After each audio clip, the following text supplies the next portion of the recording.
Frente a ti no hay una pieza de museo, ni una figura de cera. Es una persona real, preservada de forma tan extraordinaria, que el cerebro se niega a aceptar lo que está viendo. Ella tiene 14 años. Está sentada con la espalda levemente apoyada, la cabeza inclinada hacia un costado y las manos cruzadas con delicadeza sobre las rodillas. Los pómulos conservan una tensión natural. Los labios están apenas unidos. Los párpados descansan uno sobre otro sin rigidez. La piel de las mejillas muestra una tonalidad entre el ocre claro y el rosado apagado, como si la sangre todavía circulara debajo. Las trenzas caen por los hombros con simetría perfecta, cada hebra en su lugar exacto.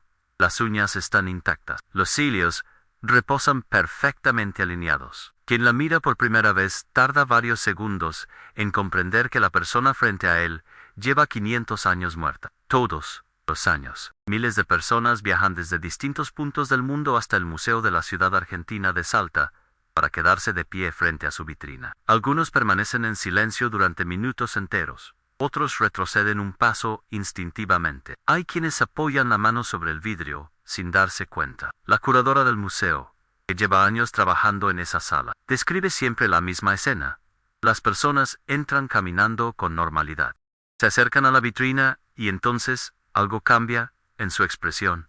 No es solo sorpresa, es la sensación de que el cerebro recibe una información que no sabe cómo procesar. Muchos salen con los ojos húmedos, sin poder explicar exactamente por qué lloraron. El cerebro humano está entrenado para asociar ciertos rasgos con la vida, y cuando esa asociación choca con el conocimiento de que esa persona murió hace 5 siglos, se produce un cortocircuito interno que ningún visitante olvida fácilmente. Ella fue encontrada en 1999 en la cumbre del volcán Lula-Gilaco, en la frontera entre Argentina y Chile, en el corazón del desierto de Atacama, el más seco del planeta. Hay estaciones meteorológicas en esa región que llevan décadas sin registrar una sola gota de lluvia. Los conquistadores españoles que cruzaron esas tierras en el siglo XVI escribían en sus diarios que solo los locos y los desesperados viajaban por esos parajes. Siglos después, la NASA utiliza zonas de ese mismo territorio para probar robots de exploración diseñados para Marte, porque las condiciones se parecen más a las de otro planeta que a las de la Tierra. Y en medio de ese paisaje se eleva el Lula-Gilaco, 6.739 metros sobre el nivel del mar, el segundo volcán activo más alto del planeta. Y, como se descubriría después, la tumba más alta de la Tierra, a casi 7.000 metros de altitud. El aire contiene aproximadamente la mitad del oxígeno disponible al nivel del mar. Los alpinistas profesionales llaman a esa zona la zona de la muerte.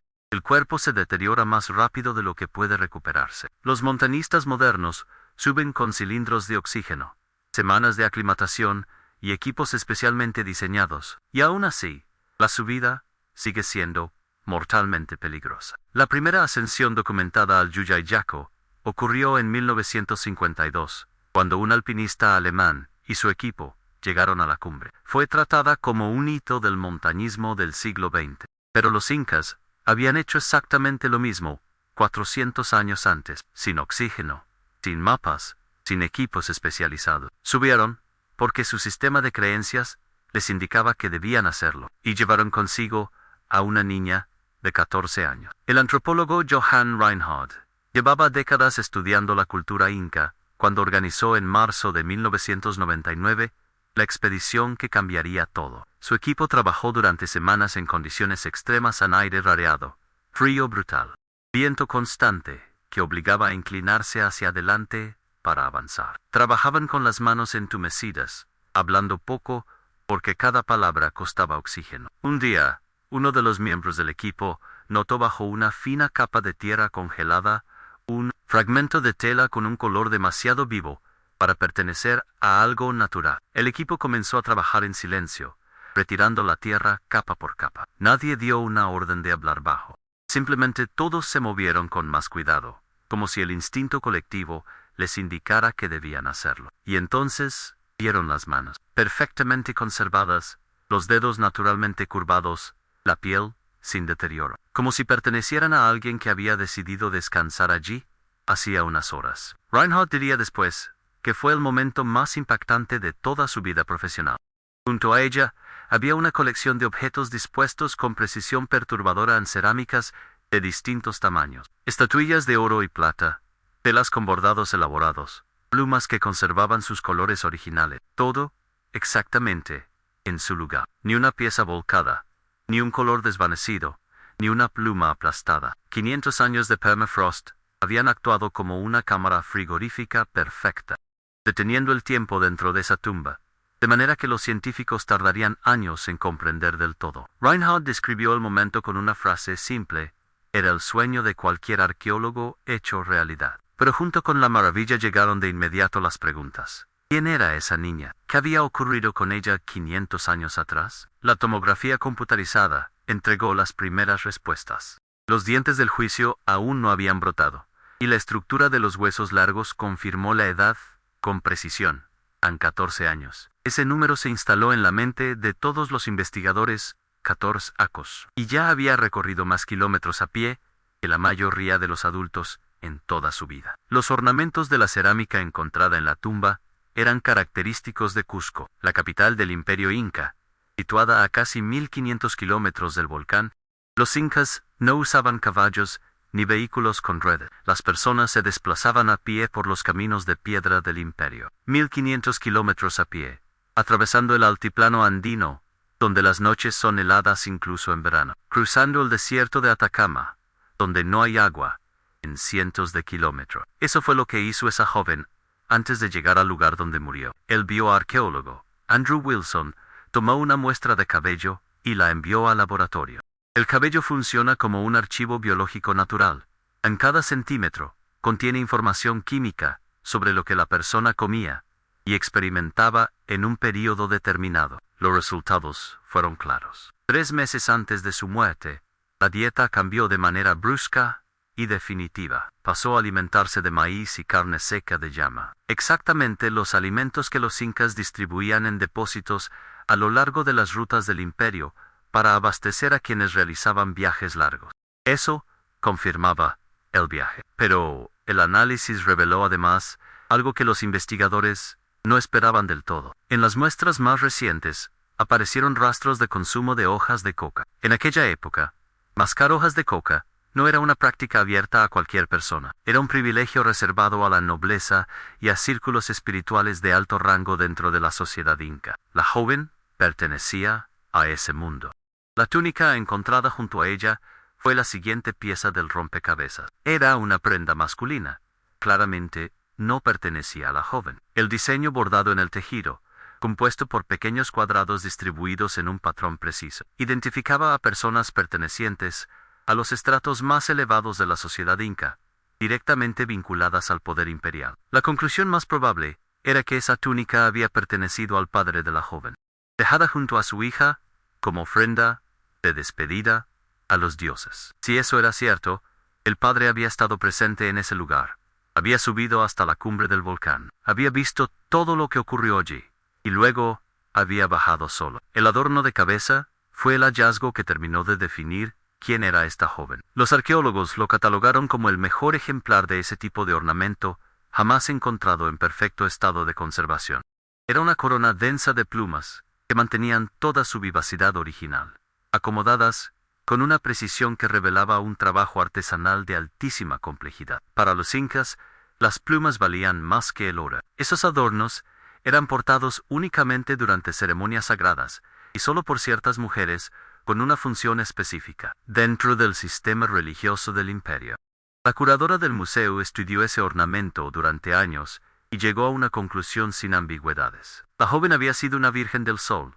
Las vírgenes del sol eran conocidas en todo el territorio del imperio inca, desde las costas del Pacífico hasta las selvas del Amazonas. Cada año, funcionarios imperiales especialmente designados recorrían las provincias con una misión concreta: identificar y seleccionar niñas que cumplieran ciertos requisitos: belleza, salud física, origen impecable, y algo más difícil de definir, una presencia especial que los seleccionadores sabían reconocer. Algunas tenían apenas 6 u 8 años cuando iban a buscarlas. Los padres no tenían derecho legal a oponerse, y en la mayoría de los casos, no lo intentaban. Dentro del sistema de valores inca, que la hija fuera elegida era uno de los mayores honores que podía recibir una familia. Una vez seleccionada, la niña dejaba el hogar de manera definitiva, sin visita, sin comunicación regular. La separación era total. La niña era llevada a la casa de las mujeres elegidas, edificios de paredes gruesas de piedra, entradas estrechas y ninguna ventana hacia el exterior. Las jóvenes vivían en un mundo interior completo, sin contacto visual con las calles, sin posibilidad de salir, sin acompañante. En la ciudad de Cusco todavía es posible caminar junto a esas paredes. Han sobrevivido siglos, incorporadas a la trama urbana moderna. Los turistas las fotografían sin saber que detrás de esas piedras, durante generaciones, vivieron niñas que dejaron de ver el mundo exterior desde el día en que entraron. La vida dentro de esa institución tenía una estructura rígida.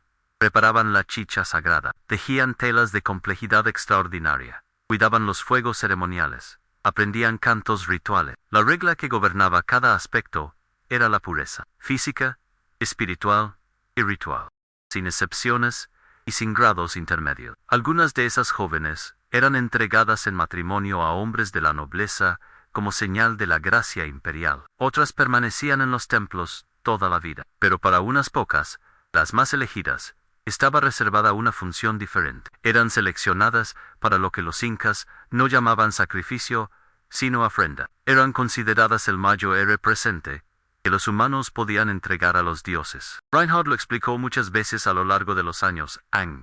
Para el observador occidental, es casi imposible no leer lo que ocurrió como una violencia radical. Pero para los incas, una niña ofrecida en la cumbre de un volcán no moría. Su alma pasaba a otro plano de existencia y continuaba viviendo junto a las divinidades. La montaña la recibía y la incorporaba a su ser para siempre.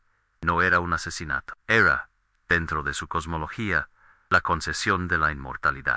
El patologista forense Richard Shepard se incorporó al equipo con una tarea enormemente compleja al determinar la causa de la muerte. La autopsia estaba descartada. Cualquier intervención mecánica habría destruido lo que el permafrost preservó durante 5 siglos. La única herramienta disponible era la tomografía computarizada. Para realizarla, con las mínimas alteraciones posibles, trasladaron a la joven al hospital local, en las horas más frías de la noche. Dentro de una cámara frigorífica especial, se convirtió esa noche en la paciente más antigua de la historia de esa institución.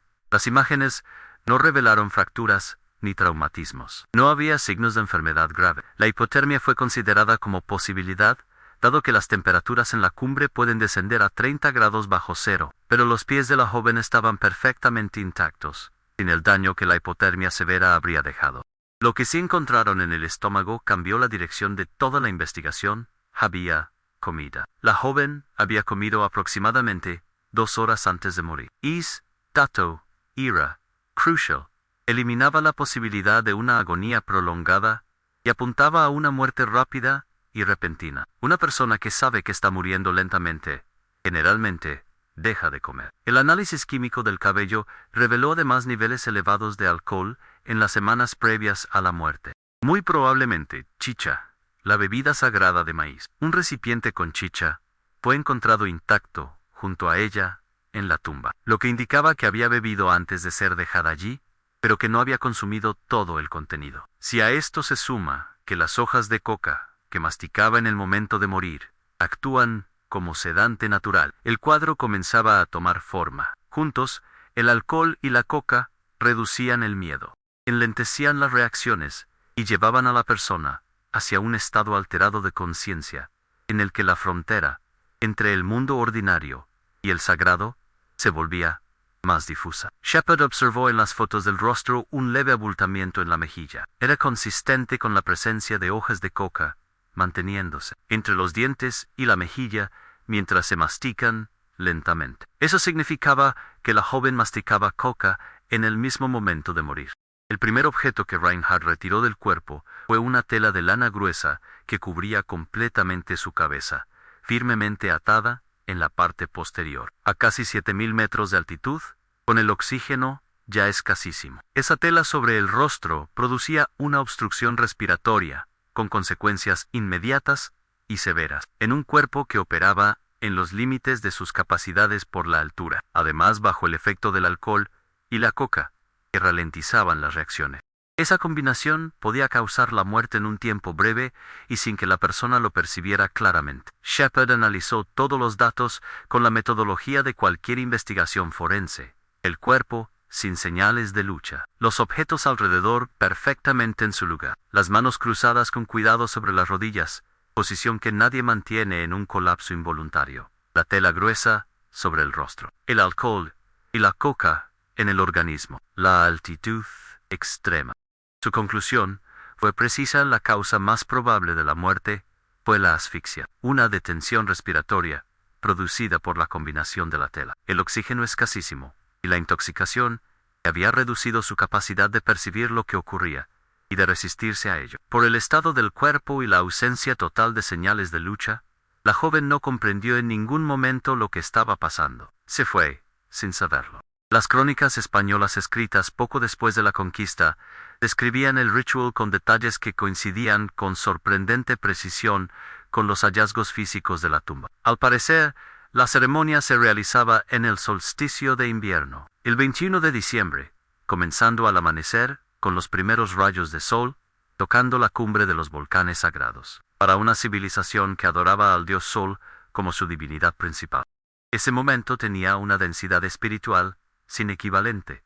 Era cuando la barrera entre el mundo de los humanos y el de los dioses alcanzaba su punto de mayor delgadez. Los sacerdotes quemaban incienso, cantaban y realizaban ofrendas. Todo había sido ensayado y organizado con meses de anticipación. Nada era espontáneo. En las mejillas de la joven había restos de pintura ritual roja. Las trenzas habían sido hechas pocas horas antes, con el cuidado de alguien que sabía que serían las últimas. En los labios, los investigadores encontraron vestigios de vómito. Pudo haber sido la altitud, el alcohol, el miedo, o los tres actuando simultáneamente. Las crónicas también relataban que a los familiares presentes les estaba prohibido llorar. Las lágrimas eran consideradas una ofensa a los dioses, ensuciaban la ofrenda. La familia debía permanecer inmóvil y silenciosa. Si el padre estaba allí, como todo indicaba, vio cada paso de lo que ocurrió y bajó del volcán.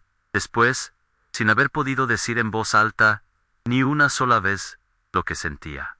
La joven no fue la única. En la misma cumbre del Yuyayaco, los arqueólogos encontraron dos cuerpos más, un niño de aproximadamente 7 años y una niña de entre 4 y 5. Los tres formaban parte de una misma ceremonia. En el último siglo, los arqueólogos hallaron en los Andes más de 35 sepulturas similares, casi todas de niños, algunos con apenas 6 años. No todos vivieron el mismo final. En una niña de 7 años encontrada en un volcán cercano, había una herida de lanza en la espalda. Estaba boca arriba, con la boca abierta. Los especialistas que estudiaron su expresión coincidieron en que los rasgos preservados por el permafrost mostraban dolor y terror en los últimos segundos de vida. En otras tumbas, había niños con las manos atadas. Algunos, por la postura y el estado de la tierra alrededor, aparentemente habían intentado moverse después de ser colocados allí. Intentaron salir, y no pudieron. En ese contexto, la muerte de la joven del Yuyayaco aparece paradójicamente como la más considerada de todas. La sedaron, la acompañaron, la vistieron con el adorno más elaborado que los arqueólogos hayan encontrado jamás, y se fue sin percibir lo que ocurría. Pero eso no cambia lo esencial. Una niña de 14 años murió en la cumbre de un volcán porque su civilización decidió que esa era la mejor ofrenda que podía entregar a sus dioses. Esa civilización era enorme. En el siglo XV, Cusco era una de las ciudades más grandes del mundo, comparable a Londres y París de esa misma época. El Coricancha, el templo principal del imperio, tenía las paredes recubiertas con láminas de oro puro. Los cronistas españoles escribieron que al amanecer era imposible mirarlo de frente en la luz. El sol rebotaba en el oro y enceguecía a quien intentara sostener la mirada. Los incas construyeron más de 20.000 kilómetros de caminos a través de montañas, desiertos y selva. Crearon un sistema de almacenamiento de alimentos capaz de sostener a millones durante períodos de escasez. Administraban un territorio del tamaño de media Europa, y todo eso sin una sola letra escrita, sin hierro, sin rueda y sin caballo. Transmitían información mediante nudos en cuerdas llamados quaipes, cuyo lenguaje completo aún no ha sido descifrado del todo. Cuando los españoles llegaron y comenzaron la conquista en 1532, lo que destruyeron no fue solo una estructura política, fue un sistema entero de conocimiento acumulado durante siglos. El Coricancha fue uno de los primeros objetivos. Arrancaron las láminas de oro en días y las enviaron a fundirse. Sobre los cimientos del templo construyeron una iglesia española. Los cuaipes fueron quemados en grandes cantidades por las autoridades coloniales que los consideraban instrumentos del demonio. El conocimiento que almacenaban se perdió casi en su totalidad. Lo que quedó fue fragmentario en crónicas incompletas, algunos edificios sobrevivientes, tradiciones orales transformadas, pero reconocibles en sus núcleos fundamentales, y los cuerpos. Los cuerpos que el permafrost guardó en las cumbres de las montañas, con una fidelidad que ningún texto escrito podría igualar. La joven sigue sentada en esa vitrina, ensalta con las manos cruzadas sobre las rodillas y los párpados cerrados, igual que el día en que la encontraron, igual que el día en que murió. En 500 años, no envejeció ni un solo día. El permafrost hizo lo que los incas creían que harían los dioses, en preservarla casi intacta. Y mientras haya personas que vayan a mirarla en silencio, y salgan con algo que no pueden nombrar del todo, pero que llevan consigo durante mucho tiempo, ella seguirá siendo lo que siempre fue, en una presencia real e irreemplazable en el mundo de los vivos, aunque lleve siglos entre los muertos. ¿Qué pensaba mientras caminaba esos 1500 kilómetros? ¿Sintió miedo y no pudo mostrarlo? Hubo noches en que miró el cielo desde el campamento y se preguntó algo que no tenía palabras para formular. En algún tramo del camino quiso detenerse y no lo hizo. Esas preguntas no tienen respuesta y nunca la tendrán. Son el espacio que la historia deja abierto, el lugar donde termina la ciencia y comienza algo que no tiene nombre preciso. Lo que ocurrió en la cumbre de Luli el Eco hace 500 años pertenece a la historia de lo que los seres humanos son capaces de hacerse unos a otros en nombre de lo que creen, y también a la historia de lo que son capaces de preservar, de recordar y de transmitir. Esto es la forma más elevada de fe o uno de los rituales más perturbadores de la historia de la humanidad. Escríbenos en los comentarios lo que piensa. Publicamos un video todos los días. Dale me gusta al video si esta historia te llegó de alguna manera. Y cuéntanos en los comentarios de dónde eres y a qué hora nos estás escuchando. Fin do roteiro.